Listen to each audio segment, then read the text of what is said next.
is the problem, and so on. Anyone who studies the Russian Revolution will know that the Tsar regime was making incredible reforms. They had given all kinds of land to the peasants. They were making incredible progress, and that was what was threatening the revolutionaries, because they're afraid they wouldn't have an excuse for their revolution. But all these idealistic programs are just window dressing in order to sucker the people in. These people care only for power. Once they have power, they just blow off, their supporters, and they really don't care. Nope, people at that level really don't care. We don't. It's very rare to see rare to see a genuinely altruistic movement, but I think we have seen that in the case of religions and in the case of Christianity, especially early Christianity. As a Jewish man, and I know you don't put that first in your life, just like I told you I'm Scottish, but I don't put that first in my life either, which I think is a healthy way to look. But I don't deny that I'm Scottish, and I find it of some amusing and of some interest that I'm Scottish, and so I'm not out to deny it or anything or to wipe out the identity. I just don't say that the Scottish are supremacist and deserve to rule the whole world, are gods on earth. That's all, which makes me a little bit different than many of the Jews. Do you feel a mission or a calling to Jews?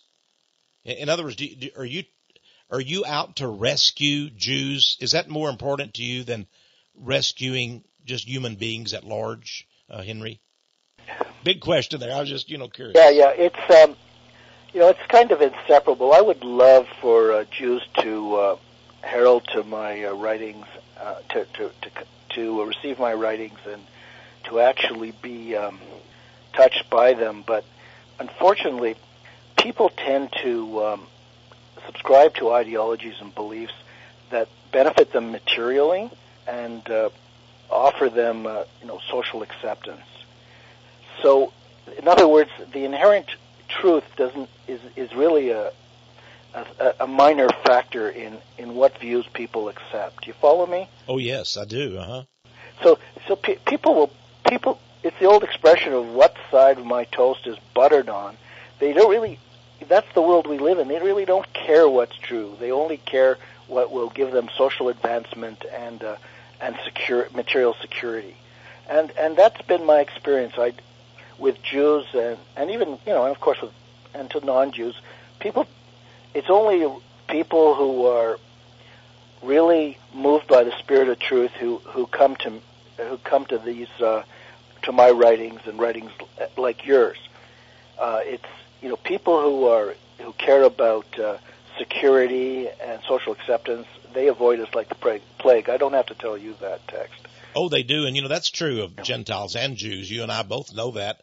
It is a human nature, and even Jesus says only the few will enter therein at the gate, and accept that truth. So we always know that's the minority. But I was just wondering, if you felt it as sort of a calling or a mission. Now, to me, I would like, to save as many Jews as I can. I sort of feel that way. But the interesting thing is, on the other hand, probably Dr. Henry Makow would be called a racist, a bigot, and a very evil anti-Semite by many Jews. Ironically, because of this. Well, I am, in fact, the subject of a complaint to the Human Rights Commission by the Canadian Jewish Congress, and I am going to have to appear in front of a government tribunal to defend my writings, and in all likelihood, regardless of what I say, I'm going to be condemned for promoting racism, which I'm not doing, but they use that as an excuse to suppress the truth that I am helping to expose. Isn't that fascinating? You oppose racism. You oppose Jewish supremacism, or I suppose supremacism of any sort, and you're exactly, though, the one that is falsely accused of that. This seems like some kind of a new inquisition that you have to face a tribunal for your writings? They're not accusing me of Jewish supremacism. No. But you're the one that opposes Jewish supremacism or racism, but they're trying to say that you are an anti-Semite. In other words, they're again, we have Satan twisting the truth. You and I, Henry, are exactly the ones who fight racism. You know, I started off this program telling you my philosophy, which I think pretty well comports with yours. It's maybe not exactly. I'm not trying to. Well, you know, I'll tell you, I think race is a good thing, and all this racism has gotten a bad name because it means you're going to harm someone of a different race. But a race is part of your identity. If it's good enough for Israelis, it's sure good enough for Europeans, don't you think? Yeah, I do. And hey, by the way, I even put Texas first. I'm a Texan. So that's sort of an American second. And I agree with you on that. Yeah. Yeah, they talk about sexism too, but that just means they're trying to deny differences between sexes. But there are differences between sexes, and there are probably differences between races. But this isn't about one race being better than another. I see races as all members of the human family. Each have something to contribute. You know, it's not about one being better than another. But what your book does, though, is expose a plot by a select, self-selected group of Jews in alliance with certain evil Gentiles who are, in fact, racist. They are racist. They are Jewish supremacists. You oppose them in your book, but isn't it ironic that you are the one that have the false accusations leveled at you? Yeah, but it's, the accusations are always false because it's just an all-purpose, anti-Semitism is an all-purpose way of shutting people up. The devil, I don't have to tell you this text, but the devil, he proceeds first by deceiving and then by seducing, right? Mm-hmm. And that's the world we live in. First, people are lied to, and then they're bought off. And so it's not just it's the Illuminati. It's these higher up people who are acting as the agents of the devil and running the world in this fashion by deceiving and seducing. But it's all the rest of it's the large portion of mankind that allows itself to be seduced and deceived. I mean, what is their responsibility? Well, they have and the Bible talks about those who are willingly ignorant, which you always seems like a oxymoron, but it does say that they are willingly ignorant of these events. Let's go to something that we've only got a few more minutes, but is a very thorny issue.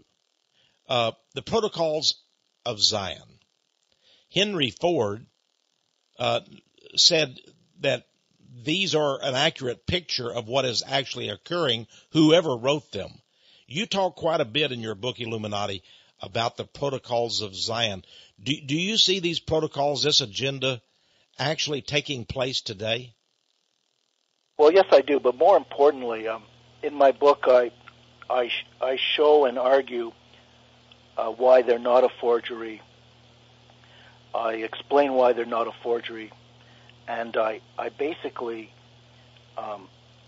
present them as genuine, 100% genuine. And therefore, it's absolutely essential that people who want to understand our world read them carefully, study them, read them over and over again. That is the blueprint.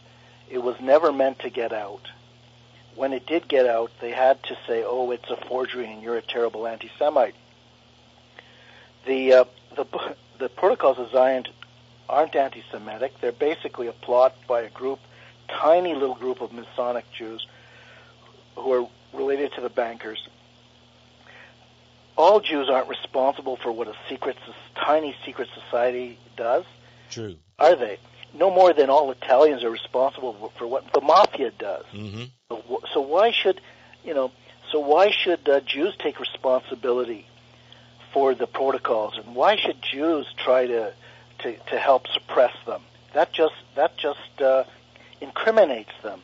Jews have to do what I am doing, which is saying, yeah, it's true, and we want nothing to do with it. It's evil. It's not an anti-Semitic document. It's a satanic document that's anti-human.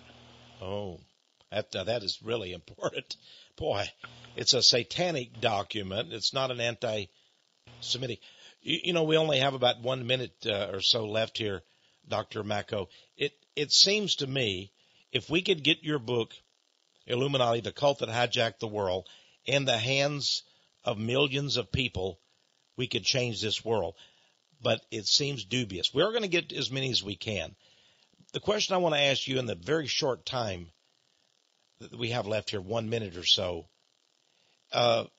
is there no light here? In other words, are we destined to be ruled over by these so-called God men, the Illuminati, who are turning the natural world on its end and promoting Satan and his agenda?